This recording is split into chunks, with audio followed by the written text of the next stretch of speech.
Level playing field বলতে প্রচার প্রচারণার জন্য সবাই সমান সুযোগ পাচ্ছে, কিন্তু নির্বাচন কমিশন থেকে কিছুদিন আগেও অনেকগুলো পক্ষপাতিত্বমূলক আচরণ আমরা দেখতে পেয়েছি, যেটা খুবই দুঃখের বিষয়। এমনকি কিছুদিন আগেও যেখানে আমাদের নিয়ম ছিল যে একটা নির্দিষ্ট সময়ের ভিতরে কোনো কারোর ভুল থাকলে বা কোনো কিছু থাকলে এটা মানে সংশোধন করতে হবে, কিন্তু বাস্তবতা আমরা দেখতে পেয়েছি যে এই সময়সীমা শেষ হয়ে যাওয়ার পরেও নির্বাচন কমিশন কয়েকজনকে বিশেষ সুবিধা দিতে গিয়ে তারা আবার একটা নোটিশ দিয়েছে যে কারোর যদি নামের ভুল থাকে এটা সংশোধন করা যাবে। এবং আমরা আপনাদের সাংবাদিকদের মাধ্যমে জানতে পেরেছি যে এটা আসলে তারা একপাক্ষিকভাবে করেছে এবং এটার মধ্য দিয়ে তারা গুটি কয়েক মানুষকে সুবিধা দিতে গিয়ে তারা নিয়মিত নির্বাচন কমিশনই আচরণবিধি ভঙ্গ করছে, যেটা আমাদের জন্য খুবই দুঃখজনক। তবে আমরা প্রত্যাশা করি যেহেতু নির্বাচন কমিশনে যারা আছেন তারা আমাদের শিক্ষক মানুষ, শিক্ষক হিসেবে তার সম্মানকে বজায় রাখতে গিয়ে তারা এই ধরনের আচরণ থেকে বেরিয়ে আসবেন এবং তারা সুন্দর একটি নিরপেক্ষ নির্বাচন বাস্তবায়ন করে আমাদেরকে উপহার দেবেন ইনশাল্লাহ। ইশতেহারগুলো দিয়েছি আসলে আমরা যে বিষয়গুলো বাস্তবসম্মত এবং আমাদের পক্ষে বাস্তবায়ন করা সম্ভব আমরা এগুলোই আমাদের ইশতেহারের ভিতরে নিয়ে এসেছি এবং আমরা দৃঢ়তার সাথে বিশ্বাস করি আমরা ইশতেহারগুলো শতভাগ বাস্তবায়ন করতে সক্ষম হব ইনশাল্লাহ। এবং আমরা যদি ছাত্র সংসদ নির্বাচনে বিজয় হই তাহলে আমাদের ছাত্র সংসদের রুমে ইশতেহারগুলো রাখা থাকবে, যে কোনো শিক্ষার্থী যে কোনো সময় গিয়ে তার ইশতেহারগুলো মিলিয়ে তাদের সংসদকে মানে আমরা নির্বাচিত হয় আমাদেরকে তারা অবশ্যই জবাবদিহিতার আওতায় নিয়ে আসতে পারবে। এই সুযোগ সবাইকে দেওয়া হবে এবং আমরা সবসময় শিক্ষার্থীদের কাছে জবাবদিহিতা নিশ্চিত করার জন্য প্রস্তুত থাকবো ইনশাল্লাহ। রাজনীতি আর ক্যাম্পাস রাজনীতি তো এক না, আমরা আসলে ছাত্র প্রতিনিধি, শিক্ষার্থী প্রতিনিধি, আমরা কোনো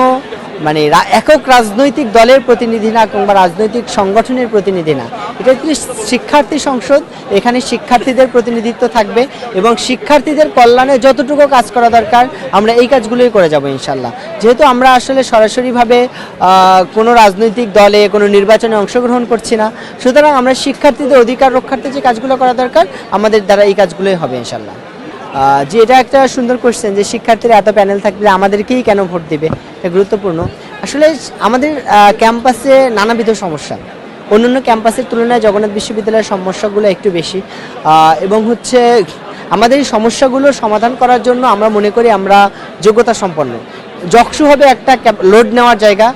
এখানে কাজ করার জায়গা, এখানে যে যত বেশি লোড নিতে পারবে, যে যত বেশি সার্ভিস দিতে পারবে শিক্ষার্থীরা তাকেই বাছাই করবে, এটাই আমাদের প্রত্যাশা। আমরা ইতোপূর্বে আমরা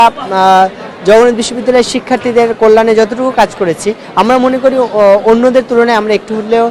বেশি কাজ করতে পেরেছি আলহামদুলিল্লাহ। এবং বর্তমান সময়ে যেহেতু আল্লাহ তাআলা আমাদেরকে কিছু কাজ করার সুযোগ দিয়েছে এবং শিক্ষার্থীরা আমাদের কাজগুলো সম্পর্কে অবগত, আমরা মনে করি শিক্ষার্থীরা আমাদের যোগ্যতা আমাদের কাজের ক্ষেত্র বিবেচনা করেই আমাদেরকে ভোট দিবে ইনশাল্লাহ। আমরা আমাদের যে ইশতেহারে দিয়েছি এর অনেকাংশ আমরা কাজ অলরেডি গুছিয়ে ফেলেছি যে আমরা বিজয় হওয়ার সাথে সাথে যাতে বেশ কয়েকটা কাজ করতে পারি, যেমন ধরেন ক্যাম্পাসে স্টারলিংক স্থাপন, আমাদের গাড়ি বহরে নতুন বাস সংযুক্তকরণ, বাসের দ্বিতীয় শিফট চালু করা, তারপর হচ্ছে মেডিকেল সেন্টার উন্নতি করা, তারপর হচ্ছে ক্যাম্পাসে অ্যাম্বুলেন্স সংখ্যা বৃদ্ধি করা, তারপরে হচ্ছে আমাদের বাস ট্রাকার অ্যাপ চালু করা, আমাদের ক্যান্টিনের খাবারের মান বৃদ্ধি করার জন্য যথাযথ পদক্ষেপ গ্রহণ করা, এই বিষয়গুলো অলরেডি আমরা গুছিয়ে ফেলেছি এবং আমরা মনে করি যে নির্বাচিত হওয়ার সাথে সাথেই আমরা এই কিছুদিনের মধ্যে কাজগুলো বাস্তবায়ন করতে পারবো এবং আমরা মনে করি যে অন্যদের তুলনায় আমাদের কাজের অপরচুনিটি বেশি এবং আমাদের সক্ষমতা বেশি, আমরা স্টুডেন্টদের বেশি সার্ভিস দিতে পারবো, যার কারণেই শিক্ষার্থীরা আমাদেরকে ভোট দিবেন বলে আমি দৃঢ়তার সাথে বিশ্বাস করছি।